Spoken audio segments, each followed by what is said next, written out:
নানা গল্পের মেলায় আজকে পাঠ করে শোনাবো শরৎচন্দ্র চট্টোপাধ্যায়ের লেখা উপন্যাস পরিণীতা অন্তিম পর্ব। অসম্ভব বলিয়া শেখর ললিতার আশা একেবারেই ত্যাগ করিয়াছিল। প্রথম কটা দিন সে মনে মনে অত্যন্ত ভয়ে ভয়ে থাকিত, পাছে হঠাৎ সে আসিয়া উপস্থিত হয়, পাছে সব কথা প্রকাশ করিয়া দেয়, পাছে এইসব লইয়া লোকের কাছে জবাবদিহি করিতে হয়।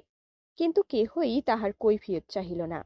কোনো কথা প্রকাশ পাইয়াছে কিনা তাহাও বুঝা গেল না, কিংবা সে বাড়ি হইতে এ বাড়িতে কেহ আসা যাওয়া পর্যন্ত করিল না। শেখরের ঘরের সম্মুখে যে খোলা ছাদটা ছিল, তাহার উপরে দাঁড়াইলে ললিতাদের ছাদের সবটুকু দেখা যাইত। পাছে দেখা হয় এই ভয়ে সে এই ছাদটাই পর্যন্ত দাঁড়াইত না। কিন্তু যখন নির্বিঘ্নে 1 মাস কাটিয়া গেল, তখন সে নিঃশ্বাস ফেলিয়া মনে মনে বলিল, হাজার হোক, মেয়ে মানুষের লজ্জা শরম আছে, এ সকল ব্যাপার সে প্রকাশ করিতেই পারে না। সে শুনিয়াছিল ইহাদের বুক ফাটিয়া গেলেও মুখ ফুটিতে চাহে না, একথা সে বিশ্বাস করিল, এবং সৃষ্টিকর্তা তাহাদের দেহে এই দুর্বলতা দিয়াছেন বলিয়াই সে মনে মনে তাহার বুদ্ধির প্রশংসা করিল। অথচ শান্তি পাওয়া যায় না কেন? যখন হইতে সে বুঝিল আর ভয় নাই, তখন হইতেই এক অভূতপূর্ব ব্যথায় সমস্ত বুক ভরিয়া উঠিতেছে কেন?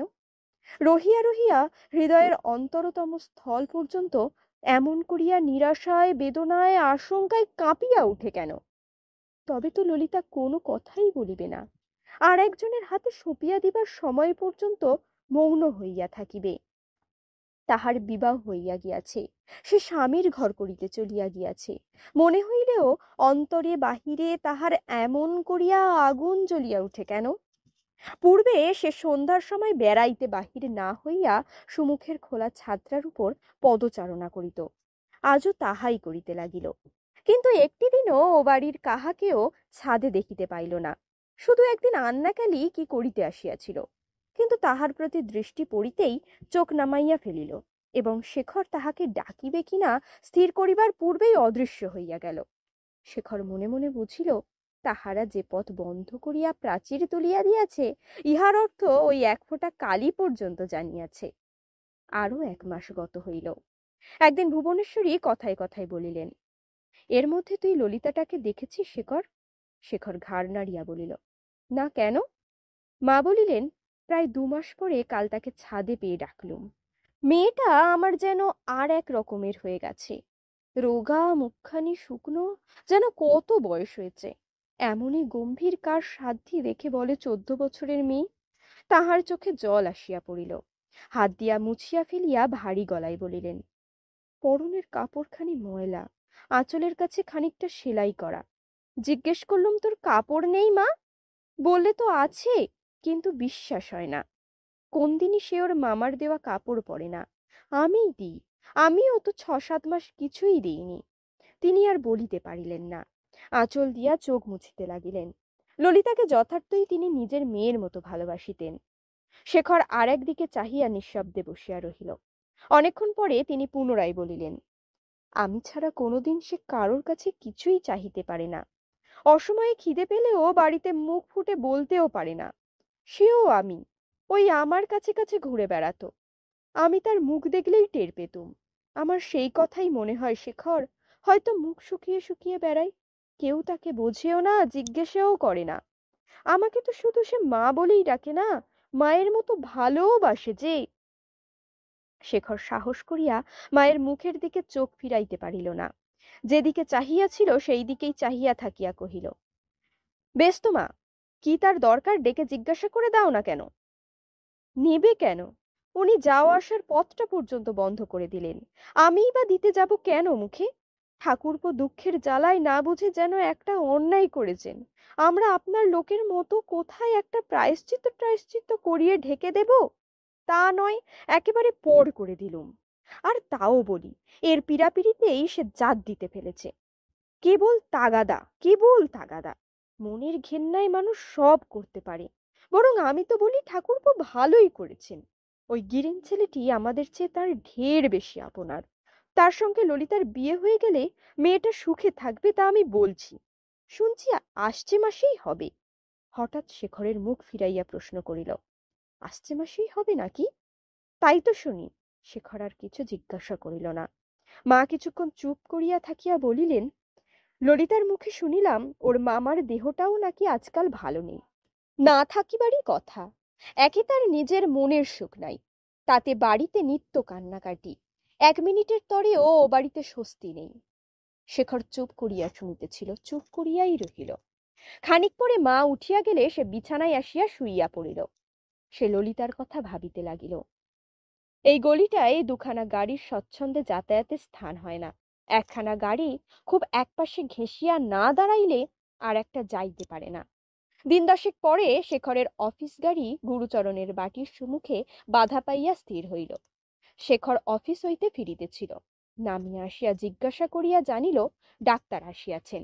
সে কিছুদিন পূর্বে মায়ের কাছে শুনিয়াছিল গুরুচরণের শরীর ভালো নেই, তাই মনে করিয়া আর বাড়ি গেল না, সোজা গুরুচরণের শোবার ঘরে আসিয়া উপস্থিত হইল। তাই বটে, গুরুচরণ নির্জীবের মতো বিছানায় পড়িয়া আছেন। একপাশে ললিতা এবং গিরিন শুষ্ক মুখে বসিয়া আছে।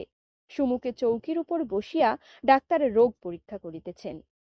গুরুচরণ অস্ফুট স্বরে বসিতে বলিলেন। ললিতা মাথায় আঁচলটা আরো একটু টানিয়া দিয়া মুখ ফিরাইয়া বসিল। ডাক্তার পাড়ার লোক, শেখরকে চিনিতেন। রোগ পরীক্ষা করিয়া ঔষধ ব্যবস্থা করিয়া তাহাকে সঙ্গে লইয়া বাহিরে আসিয়া বলিলেন। গিরিন পিছনে আসিয়া টাকা দিয়া ডাক্তার বিদায় করিবার সময় তিনি বিশেষ করিয়া তাহাকে সতর্ক করিয়া দিলেন যে রোগ এখনো অধিক দূর অগ্রসর হয় নাই, এই সময়ে বায়ু পরিবর্তনের নিতান্ত আবশ্যক। ডাক্তার চলিয়া গেলে উভয়েই আর একবার গুরুচরণের ঘরে আসাইয়া দাঁড়াইলেন। ললিতা ইশারা করিয়া গিরিনকে একপাশে ডাকিয়া লইয়া গিয়া চুপি চুপি কথা কহিতে লাগিল। শেখর সুমুখের চৌকিতে বসিয়া স্তব্ধ হইয়া গুরুচরণের দিকে চাহিয়া রহিল। তিনি ইতিপূর্বে ওদিকে মুখ ফিরাইয়া শুইয়াছিলেন। শেখরের পুনরাগমনে জানিতে পারিলেন না। খানিকক্ষণ চুপ করিয়া বসিয়া থাকিয়া শেখর উঠিয়া গেল। তখনও ললিতা ও গিরিন তেমনি চুপি চুপি কথাবার্তা কহিতেছিল। তাহাকে কেহ বসিতে বলিল না, আসিতে বলিল না, একটা কথা পর্যন্ত কেহ ডাকিয়া জিজ্ঞাসা করিল না। আজ সে নিশ্চয়ই বুঝিয়া আসিল ললিতা তাহাকে তাহার কঠিন দায় হইতে চিরদিনের মতো মুক্তি দিয়াছে। এখন সে নির্ভয়ে হাঁপ ফেলিয়া বাঁচুক, আর শঙ্কা নাই। আর ললিতা তাহাকে জড়াইবে না। ঘরে আসিয়া কাপড় ছাড়িতে ছাড়িতে সহস্রবার মনে পড়িল আজ সে নিজের চোখে দেখিয়া আসিয়াছে গিরিনী ও বাড়ির পরম বন্ধু, সকলের আশা ভরসা এবং ললিতার ভবিষ্যতের আশ্রয়। সে কেহ নহে, এমন বিপদের দিনেও ললিতা তাহার একটি মুখের পরামর্শেরও আর প্রত্যাশী নহে। সে সহসা উহ বলিয়া একটা গদিয়াটা আরাম চৌকির উপর ঘাড় গুঁজিয়া বসিয়া পড়িল। ললিতা তাহাকে দেখিয়া মাথায় কাপড় টানিয়া দিয়া মুখ ফিরাইয়া লইয়াছিল, যেন সম্পূর্ণ পর, একেবারে অপরিচিত। আবার তাহারই চোখের সম্মুখে গিরিনকে আড়ালে ডাকিয়া কত না পরামর্শ, অথচ এই লোকটিরই অভিভাবকতায় একদিন তাকেই থিয়েটার দেখিতে পর্যন্ত যাইতে দেয় নাই। তখনও একবার ভাবিবার চেষ্টা করিল, হয়তো সে তাহাদের গোপন সম্বন্ধের কথা স্মরণ করিয়াই লজ্জায় ওরূপ ব্যবহার করিয়াছে। কিন্তু তাই বা কি করিয়া সম্ভব? তাহা হইলে এত কাণ্ড ঘটিয়াছে, অথচ একটি কথাও কি সে এতদিনের মধ্যে কোনো কৌশলে তাহাকে জিজ্ঞাসা করিবার চেষ্টা করিত না? হঠাৎ ঘরের বাইরে মায়ের কণ্ঠস্বর শোনা গেল। তিনি ডাকিয়া বলিতেছেন, কই রে, এখনো হাত মুখ ধুসনি? সন্ধ্যা হয় যে। শেখর ব্যস্ত হইয়া উঠিয়া পড়িল এবং তাহার মুখের উপর মায়ের দৃষ্টি না পড়ে এইভাবে ঘাড় ফিরাইয়া রাখিয়া তাড়াতাড়ি নিচে নামিয়া গেল। এই কয়টা দিন অনেক কথাই অনেক রকমের রূপ ধরিয়া তাহার মনের মধ্যে অনুক্ষণ আনাগোনা করিয়াছে। শুধু একটা কথা সে ভাবিয়া রাখিত না, বস্তুত দোষ কোন দিকে। একটি আশার কথা সে আজ পর্যন্ত তাহাকে বলে নাই, কিংবা তাহাকে বলিবারও সুযোগ দেয় নাই। বরঞ্চ পাছে প্রকাশ পায় সে কোনরূপ দাবি করিয়া বসে, এই ভয়ে কাঠ হইয়াছিল। তথাপি সর্বপ্রকারের অপরাধ একা ললিতার মাথায় তুলিয়া দিয়াই সে তাহার বিচার করিতেছিল এবং নিজের হিংসায়, ক্রোধে, অভিমানে, অপমানে পুড়িয়া মরিতেছিল। বোধ করি এমনই করিয়াই সংসারের সকল পুরুষ বিচার করে এবং এমনই করিয়াই দগ্ধ হয়। পুড়িয়া পুড়িয়া তাহার 7 দিন কাটিয়াছে। আজও সন্ধ্যার পর নিস্তব্ধ ঘরের মধ্যে সেই আগুন জ্বালিয়া দিয়াই বসিয়াছিল। হঠাৎ দ্বারের কাছে শব্দ শুনিয়া মুখ তুলিয়া তাহার হৃৎপিণ্ড লাফাইয়া উঠিল। কালীর হাত ধরিয়া ললিতা ঘরে ঢুকিয়া নিচে কার্পেটের উপর স্থির হইয়া বসিল। কালী বলিল, শেখরদা, আমরা দুজনে তোমাকে প্রণাম করতে এসেছি। কাল আমরা চলে যাব। শেখর কথা কহিতে পারিল না, চাহিয়া রহিল। কালী বলিল, অনেক দোষ অপরাধ তোমার পায়ে আমরা করেছি শেখরদা, সেসব ভুলে যেও।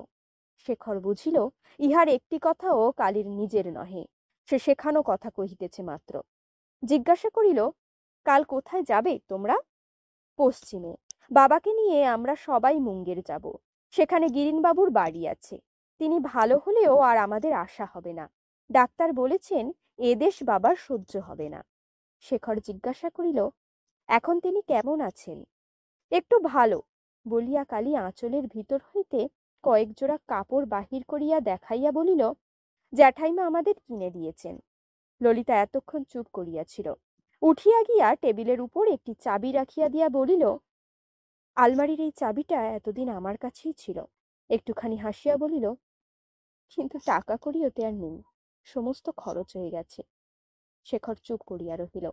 কালী বলিল, চল, সে যেদিন রাত্রির হচ্ছে।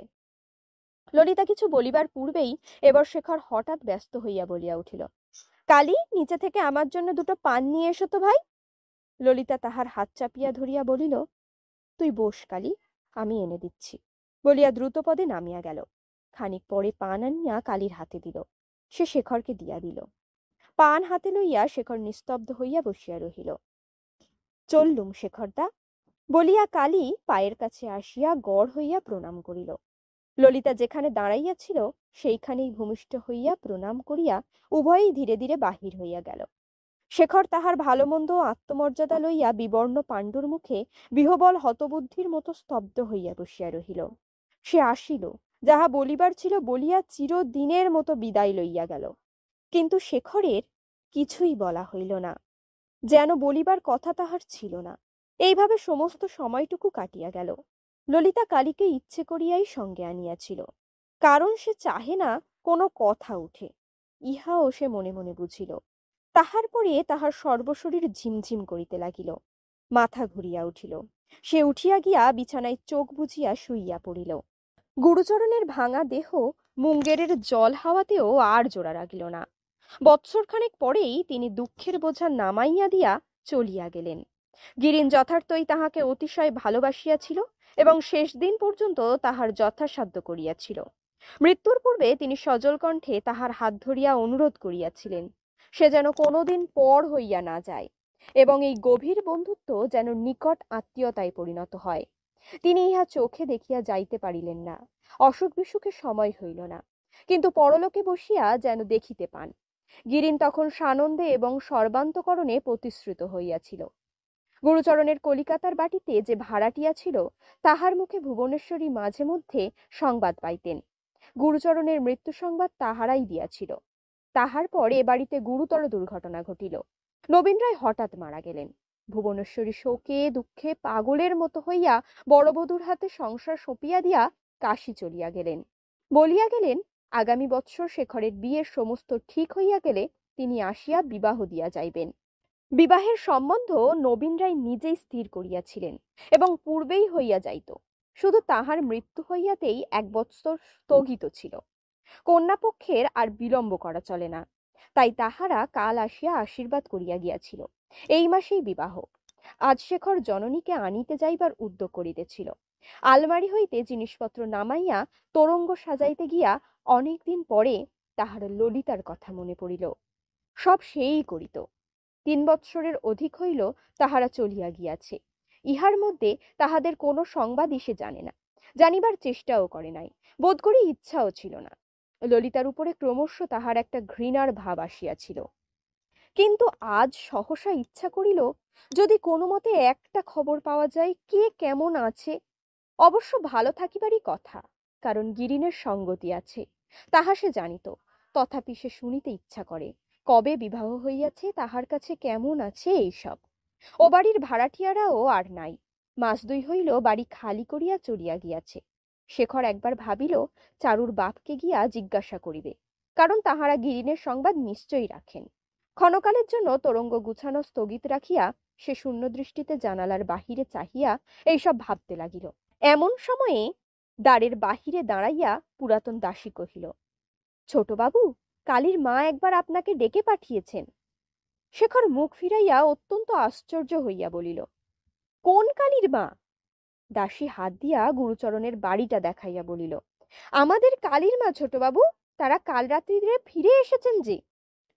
চল যাচ্ছি বলিয়া সে তৎক্ষণাৎ নামিয়া গেল। তখন বেলা পড়িয়া আসিতেছিল। সে বাড়িতে পা দিতেই বুক ভাঙা কান্নার রোল উঠিল। বিধবা বেশধারিণী গুরুচরণের স্ত্রীর কাছে গিয়া সে মাটিতেই বসিয়া পড়িল এবং কোচার খুঁট দিয়া নিঃশব্দে চোখ মুছিতে লাগিল।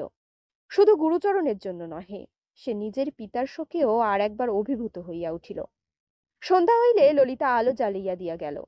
দূর হইতে গলায় আঁচল দিয়া তাহাকে প্রণাম করিল এবং ক্ষণকাল অপেক্ষা করিয়া ধীরে ধীরে চলিয়া গেল। শেখর সপ্তদশ বর্ষিয়া পরস্ত্রীর পানে চোখ তুলিয়া চাহিতে এবং ডাকিয়া কথা কহিতে পারিল না। তথাপি আর চোখে যতটা সে দেখিতে পাইয়াছিল, মনে হইল ললিতা যেন আরো বড় হইয়াছে এবং অত্যন্ত কৃশ হইয়া গিয়াছে। অনেক কান্নাকাটির পরে গুরুচরণের বিধবা যাহা বলিলেন তাহার মর্ম এই যে, এই বাড়িটা তিনি বিক্রয় করিয়া মুঙ্গেরে জামাইয়ের আশ্রয়ে থাকিবেন, এই তাঁর ইচ্ছা। বাড়িটা বহুদিন হইতে শেখরের পিতার ক্রয় করিবার ইচ্ছা ছিল। এখন উপযুক্ত মূল্যে তাহারাই ক্রয় করিলে ইহা একরকম নিজেদেরই থাকিবে, তাহার নিজেরও কোনরূপ ক্লেশ বোধ হইবে না এবং ভবিষ্যতেও কখনো তিনি এদেশে আসিলে দুই একদিন বাস করিয়া যাইতেই পারবেন। এই সব শেখর মাকে জিজ্ঞাসা করিয়া তাহার যথাসাধ্য করিবে বলাই তিনি চোখ মুছিয়া বলিলেন, দিদি কি এর মধ্যে আসবেন না শেখর? শেখর জানাইল আজ রাত্রেই তাকে সে আনিতে যাইবে। অতঃপর তিনি একটি একটি করিয়া অন্যান্য সংবাদ জানিয়া লইলেন। শেখরের কবে বিবাহ, কোথায় কত হাজার কত অলঙ্কার, নবীন রায় কি করিয়া মারা গেলেন, দিদি কি করিলেন, ইত্যাদি অনেক কথা বলিলেন এবং শুনিলেন। শেখর যখন ছুটি পাইল তখন জ্যোৎস্না উঠিয়াছে। এই সময় গিরীন্দ্র উপর হইতে নামিয়া বোধ করি তাহার দিদির বাটিতে গেল।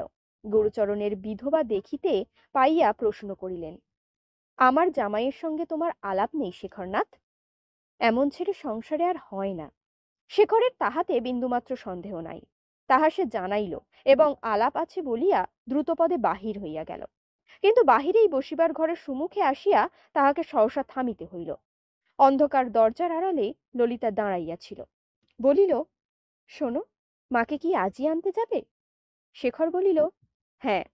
তিনি কি বড় বেশি কাতর হয়ে পড়েছেন? হ্যাঁ, প্রায় পাগলের মতো হয়েছিলেন। তোমার শরীর কেমন আছে?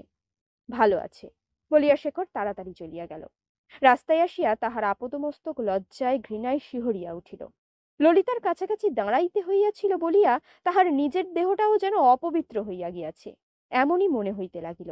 ঘরে ফিরিয়া আসিয়া সে যেমন তেমন করিয়া তোরঙ্গ বন্ধ করিয়া ফেলিল এবং তখনও গাড়ির বিলম্ব আছে জানিয়া আর একবার শয্যাশ্রয় হইয়া ললিতার বিষাক্ত স্মৃতিটাকে পোড়াইয়া নিঃশেষ করিয়া দিবে শপথ করিয়া সে হৃদয়ের রন্ধ্রে রন্ধ্রে ঘৃণার দাবানল জ্বালাইয়া দিল। দাহনের যাতনায় সে তাহাকে মনে মনে অকথ্য ভাষায় তিরস্কার করিল, এমনকি কুলোটা পর্যন্ত বলিতে সংকোচ করিল না। তখন কথায় কথায় গুরুচরণের স্ত্রী বলিয়াছিলেন, এ তো সুখের বিয়ে নয়, তাই শেষ পর্যন্ত কারো মনে ছিল না, নইলে ললিতা তখন তোমাদের সকলকেই সংবাদ দিতে বলেছিল। ললিতার এই স্পর্ধাটা যেন সমস্ত আগুনের উপরেও শিখা বিস্তার করিয়া প্রজ্বলিত হইতে লাগিল। শেখর মাকে লইয়া যখন ফিরিয়া আসিল তখনও বিবাহের 10-12 দিন বিলম্ব ছিল। দিন তিনেক পরে একদিন সকালে ললিতা শেখরের মায়ের কাছে বসিয়া একটা ডালায় কি কতকগুলি তুলিতেছিল, শেখর জানিত না। তাই কি একটা কাজে মা বলিয়া ঘরে ঢুকিয়াই হঠাৎ থতমত খাইয়া দাঁড়াইল। ললিতা মুখ নিচু করিয়া কাজ করিতে লাগিল। মা জিজ্ঞাসা করিলেন, কি রে? সে যে জন্য আসিয়াছিল তাহা ভুলিয়া গিয়া না, এখন থাক বলিয়া তাড়াতাড়ি বাহির হইয়া গেল। ললিতার মুখ দেখিতে পাই নাই, কিন্তু তাহার হাত দুইটির উপর তাহার দৃষ্টি পড়িয়াছিল। তাহার সম্পূর্ণ নিরাভরণ না হইলেও দুগাছি করিয়া কাঁচের চুড়ি ছাড়া আর কিছু ছিল না। শেখর মনে মনে ক্রূর হাসি হাসিয়া বলিল, এ আর এক ধরনের ভরং। গিরিন সঙ্গতিপন্ন তাহা সে জানিত, তাহার পত্নীর হাতে এরূপ অলঙ্কার শূন্য হইবার কোন সঙ্গত হেতু সে খুঁজিয়া পাইল না। সেই দিনই সন্ধ্যার সময় সে দ্রুত পদে নিচে নামিয়া আসিতেছিল। ললিতাও সেই সিঁড়িতে উপরে উঠিতেছিল। একপাশে ঘেঁষিয়া দাঁড়াইল। কিন্তু শেখর নিকটে আসিতেই অত্যন্ত সংকোচের সহিত মৃদু কণ্ঠে বলিল, তোমাকে একটা কথা বলবার আছে। শেখর এক মুহূর্ত স্থির হইয়া বিস্ময়ের স্বরে বলিল, কাকে? আমাকে? ললিতা তেমনি মৃদু স্বরে বলিল, হ্যাঁ তোমাকে। আমার সঙ্গে আবার কি কথা? বলিয়া শেখর পূর্বাপেক্ষা দ্রুত পদে নামিয়া গেল। ললিতা সেইখানেই কিছুক্ষণ স্তব্ধভাবে দাঁড়াইয়া থাকিয়া অতি ক্ষুদ্র একটা নিঃশ্বাস ফেলিয়া ধীরে ধীরে চলিয়া গেল। পরদিন সকালে শেখর তাহার বাহিরের ঘরে বসিয়া সেই দিনের সংবাদপত্র পড়িতেছিল। নিরতিশয় বিস্ময়ের সহিত চোখ তুলিয়া দেখিল, গিরিন প্রবেশ করিতেছে। গিরিন নমস্কার করিয়া নিকটে চৌকি টানিয়া লইয়া বসিল। শেখর প্রতি নমস্কার করিয়া সংবাদপত্রটা একপাশে রাখিয়া দিয়া জিজ্ঞাসু মুখে চাহিয়া রহিল। উভয়ের চোখের পরিচয় ছিল বটে, কিন্তু আলাপ ছিল না, এবং সে পক্ষে আজ পর্যন্ত দুজনের কেহই কিছুমাত্র আগ্রহ প্রকাশ করে নাই। গিরিন একেবারেই কাজের কথা পারিল। বলিল, বিশেষ প্রয়োজনে আপনাকে একটু বিরক্ত করতে এসেছি। আমার শাশুড়ি ঠাকুরনের অভিপ্রায় আপনি শুনেছেন। বাড়িটা তিনি আপনাদের কাছে বিক্রি করে ফেলতে চান। আজ আমাকে দিয়ে বলে পাঠালেন, শীঘ্র যা হোক একটা বন্দোবস্ত করে গেলেই তারা এই মাসেই মুঙ্গেরে ফিরে যেতে পারেন। গিরিনকে দেখিবা মাত্রই শেখরের বুকের মধ্যে ঝড় উঠিয়াছিল। কথাগুলো তাহার কিছুমাত্র ভালো লাগিল না। অপ্রসন্ন মুখে বলিল, সে তো ঠিক কথা, কিন্তু বাবার অবর্তমানে দাদাই এখন মালিক, তাকে বলা আবশ্যক। গিরিন মৃদু হাসিয়া বলিল, সে আমরাও জানি, কিন্তু তাকে আপনি বললেই তো ভালো হয়। শেখর তেমনি ভাবেই জবাব দিল, আপনি বললেও হতে পারে, ও পক্ষের অভিভাবক এখন আপনি। গিরিন কহিল, আমার বলবার আবশ্যক হলে বলতে পারি, কিন্তু কাল শেষদি বলছিলেন আপনি একটু মনোযোগ করলে অতি সহজেই হতে পারে। শেখর মোটা তাকিয়ায় হেলান দিয়া বসিয়া এতক্ষণ কথা কহিতেছিল। সোজা হইয়া উঠিয়া বসিয়া বলিল, কে বললেন? গিরিন বলিল, সেজদি, ললিতা দিদি বলছিলেন। শেখর বিস্ময়ে হতবুদ্ধি হইয়া গেল। তারপরে গিরিন কি যে বলিয়া গেল তাহার এক বিন্দুও তার কানে গেল না। খানিকক্ষণ বিহবল দৃষ্টিতে তাহার মুখপনে চাহিয়া থাকিয়া বলিয়া উঠিল, আমাকে মাপ করবেন গিরিনবাবু, কিন্তু ললিতার সঙ্গে কি আপনার বিবাহ হয়নি? গিরিন জিভ কাটিয়া বলিল, আজ্ঞে না, ওদের সকলকেই আপনি জানেন। কালীর সঙ্গে আমার, কিন্তু সেরকম তো কথা ছিল না। গিরিন ললিতার মুখে সব কথাই শুনিয়াছিল। কহিল, না, কথা ছিল না, সে কথা সত্য। গুরুচরণ বাবু মৃত্যুকালে আমাকে অনুরোধ করে গিয়েছিলেন আমি আর কোথাও যেন বিবাহ না করি। আমিও প্রতিশ্রুত হই। তার মৃত্যুর পরে সেজদিদি আমাকে বুঝিয়ে বলেন। অবশ্য এসব কথা আর কেউ জানে না যে ইতিপূর্বেই তার বিবাহ হয়ে গেছে এবং স্বামী জীবিত আছেন। এ কথা আর কেউ হয়তো বিশ্বাস করত না, কিন্তু আমি তার একটি কথাও অবিশ্বাস করিনি। তাছাড়া স্ত্রীলোকের একবারের অধিক বিবাহ হতে পারে না। ও কি? শেখরের দুই চক্ষু বাষ্পাকুল হইয়া উঠিয়াছিল। এখন সেই বাষ্প অশ্রুধারায় চোখের কোণ বহিয়া গিরিনের সম্মুখেই ঝরঝর করিয়া ঝরিয়া পড়িল। কিন্তু সেদিকে তাহার চৈতন্য ছিল না, তাহার মনেও পড়িল না। পুরুষের সম্মুখেই পুরুষের এই দুর্বলতা প্রকাশ পাওয়া অত্যন্ত লজ্জাকর।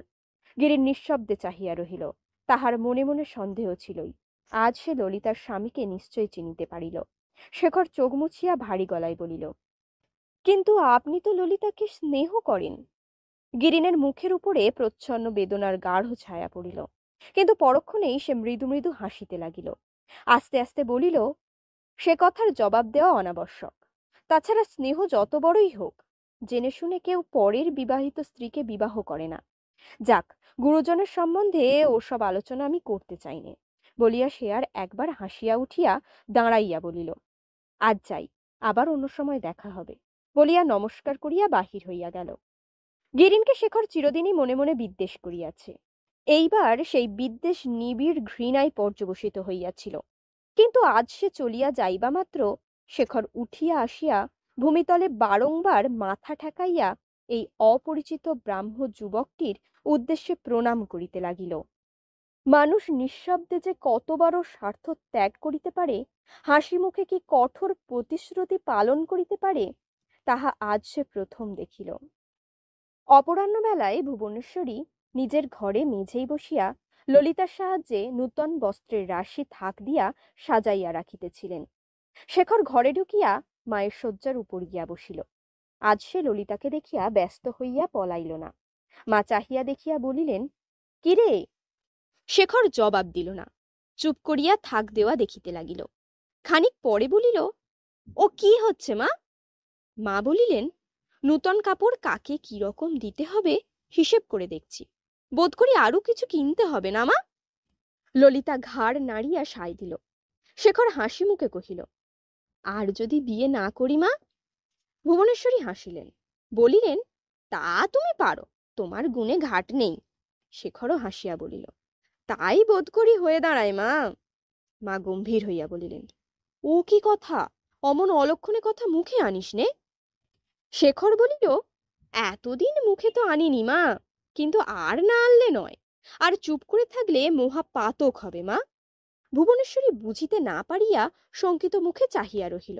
শেখর বলিল, তোমার এই ছেলেটির অনেক অপরাধী তুমি ক্ষমা করে এসেছ, এটাও ক্ষমা করো মা। আমি সত্যিই এ বিয়ে করতে পারবো না। পুত্রের কথা ও মুখের ভাব দেখিয়া ভুবনেশ্বরী সত্যিই উদ্বিগ্ন হইলেন, কিন্তু সে ভাব চাপা দিয়া বলিলেন, আচ্ছা আচ্ছা, তাই হবে। এখন যা তুই এখান থেকে, আমাকে জ্বালাতন করিস নে শেখর, আমার অনেক কাজ। শেখর আর একবার হাসিবার ব্যর্থ প্রয়াস করিয়া শুষ্ক স্বরে বলিল, না মা, সত্যিই বলছি তোমাকে, এ বিয়ে হতে পারবে না। কেন? এ কি ছেলে খেলা? ছেলে খেলা নয় বলেই তো বলছি মা। ভুবনেশ্বরী এবার রীতিমতো ভীত হইয়া সরসে বললেন, কি হয়েছে আমাকে বুঝিয়ে বল শেখর, ওসব গোলমেলে কথা আমার ভালো লাগে না। শেখর মৃদু কণ্ঠে বলিল, আর একদিন শোনো মা, আর একদিন বলবো। আর একদিন বলবি? তিনি কাপড়ের গোছা একধারে ঠেলিয়া দিয়া বলিলেন, তবে আজই আমাকে কাশি পাঠিয়ে দে, এমন সংসারে আমি একটা রাতও কাটাতে চাইনে। শেখর অধমুখে বসিয়া রহিল। ভুবনেশ্বরী অধিকতর অস্থির হইয়া বলিলেন, ললিতাও আমার সঙ্গে কাশি যেতে চাই, দেখি তার যদি একটা কিছু বন্দোবস্ত করতে পারি। এবার শেখর মুখ তুলিয়া হাসিল, তুমি নিয়ে যাবে, তার আবার বন্দোবস্ত কার সঙ্গে করবে মা? তোমার হুকুমের বড় ওর আবার কি আছে? ছেলের হাসি মুখ দেখিয়া তিনি মনে মনে একটু যেন আশান্বিত হইলেন। ললিতার পানে একবার চাহিয়া দেখিয়া বলিলেন, শুনলি মা ওর কথা? ও মনে করে আমি ইচ্ছে করলেই যেন যেখানে খুশি নিয়ে যেতে পারি, ওর মামির মত নিতে হবে না। ললিতা জবাব দিল না। শেখরের কথাবার্তার ধরনে সে মনে মনে অত্যন্ত সংকুচিত হইয়া উঠিয়াছিল। শেখর বলিয়া ফেলিল, তাকে জানাতে চাও জানাও গে, সে তোমার ইচ্ছে, কিন্তু তুমি যা বলবে তাই হবে মা। এ আমিও মনে করি, যাকে নিয়ে যেতে চাচ্ছ সেও মনে করে ও তোমার পুত্রবধূ। বলিয়া ফেলিয়াই শেখর ঘাড় হেঁট করিয়া রহিল। ভুবনেশ্বরী বিস্ময়ে স্তম্ভিত হইয়া গেলেন। জননীর সম্মুখে সন্তানের মুখে এ কি পরিহাস! একদৃষ্টে তাহার দিকে চাহিয়া বলিলেন, কি বললি? ও আমার কি? শেখর মুখ তুলিতে পারিল না, কিন্তু জবাব দিল। আস্তে আস্তে বলিল, ওই তো বললুম মা, আজ নয়, 4 বৎসরের বেশি হলো, তুমি সত্যই ওর মা। আমি আর বলতে পারিনি মা, ওকে জিজ্ঞেস করো, ওই বলবে। বলিয়াই দেখিল ললিতা গলায় আঁচল দিয়া মাকে প্রণাম করিবার উদ্যোগ করিতেছে। সেও উঠিয়া আসিয়া তাহার পাশে দাঁড়াইল, এবং উভয়ে একত্রে মায়ের পদপ্রান্তে ভূমিষ্ঠ প্রণাম করিয়া শেখর নিঃশব্দে বাহির হইয়া গেল। ভুবনেশ্বরীর 2 চোখ দিয়া আনন্দাশ্রু ঝরিয়া পড়িতে লাগিল। তিনি ললিতাকে সত্যই অত্যন্ত ভালোবাসিতেন। সিন্দুক খুলিয়া নিজের সমস্ত অলঙ্কার বাহির করিয়া তাহাকে পড়াইতে পড়াইতে একটু একটু করিয়া সব কথা জানিয়া লইলেন। সমস্ত শুনিয়া বলিলেন, তাই বুঝি গিরিনের কালীর সঙ্গে বিয়ে হয়েছে? ললিতা বলিল, হ্যাঁ মা, তাই। গিরিনবাবুর মতো মানুষ সংসারে আর আছে কিনা জানি না।